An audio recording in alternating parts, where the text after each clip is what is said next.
اسرائیل کی قید سے رہائی کے بعد سابق سینیٹر مشتاق احمد نے ویڈیو بیان جاری کر دیا۔ Social media platform X پر جاری بیان میں مشتاق احمد نے کہا کہ 150 ساتھیوں کے ساتھ اردن پہنچ چکا ہوں۔ 5 دن اسرائیل کے ایک صحرا میں واقع بدنام زمانہ نیگیٹو ڈیزرٹ جیل میں رہا۔ اس دوران ہمارے ہاتھ پیچھے باندھے گئے، آنکھوں پر پٹیاں اور پاؤں میں بیڑیاں ڈالی گئیں۔ مصر کے وزیر اعظم اور وزیر خارجہ شیخ محمد بن عبد الرحمن بن جاسم آل ثانی اور ترکی کے انٹیلیجنس چیف ابراہیم کالن بدھ کے روز مصر میں غزہ جنگ بندی مذاکرات میں شریک ہوں گے۔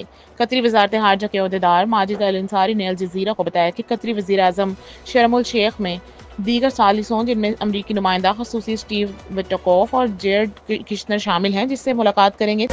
تاریخی دفاعی معاہدے کے بعد پاکستان سعودی عرب کو افرادی قوت کی برآمدات میں دگنا اضافہ کرنے کا منصوبہ رکھتا ہے۔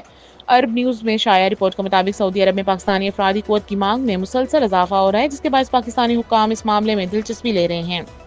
رپورٹ کے مطابق 2020 سے لے کر 2024 کے درمیان پاکستان سے تقریباً 18 لاکھ افراد روزگار کے لیے سعودی عرب گئے، جو کہ 2015 سے 2019 کے درمیان سعودی جانے والے افرادی قوت سے 21% زیادہ ہیں۔ حماس کی جانب سے کہا گیا ہے کہ تنظیم امریکی صدر ڈونلڈ ٹرمپ کے منصوبے کی بنیاد پر غزہ جنگ کے خاتمے کے لیے معاہدہ چاہتی ہے، تاہم اس کے کچھ بنیادی مطالبات برقرار ہیں۔